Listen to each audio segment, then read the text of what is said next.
देवेंद्रपुर BA news club पक्षरु रक्तदान शिविर Bahanaga block Bishnupur panchayat Devendrapur BA news club पक्षरु एक स्वेच्छाकृत रक्तदान शिविर संवाद आम ओडिशा सहयोग रे देवेंद्रपुर प्राथमिक विद्यालय परिसर रे अनुष्ठित होइथिला।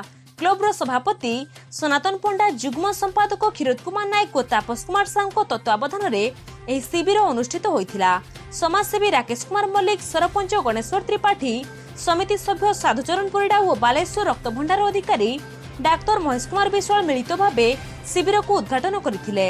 अन्यतम अतिथि भावे वार्ड सभ्य शैलबाला साहू, शिशिर कुमार साहू, दिगंबर जेना, सृष्टिधर नायक, निहारंजन महापात्र, प्रधान शिक्षयित्री सावित्री विश्वाल, अंगनवाड़ी कर्मी विष्णुप्रिया पाढ़ी, आशा कर्मी देवकीलता नायक प्रमुख उपस्थित रही रक्तदाता उत्साहित करथिले। डाक्टर विश्वाल रक्तदाता स्वास्थ्य परीक्षा करिथिबा बेले टेक्नीशियन साइद दिलदार, सहयोगी विनोद बिहारी दास और विद्याधर साहू रक्त संग्रह करथिले।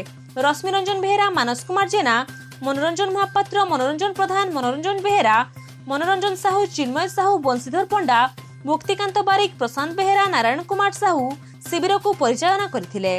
अनिकेश दास, करिश्मा साहू, जस्मिता साहू, प्रशांत नायक, लक्ष्मीधर बारिक, प्रदीप सेठी, ताराकांत आचार्यଙ୍କ सह क्लबर समस्त सभ्य सहयोग करथिले।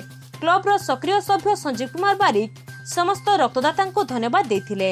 एही शिविर कोविड गाइडलाइन अनुसार आयोजन होइथिला। शिविर 53 यूनिट रक्त संग्रहित होइथिला।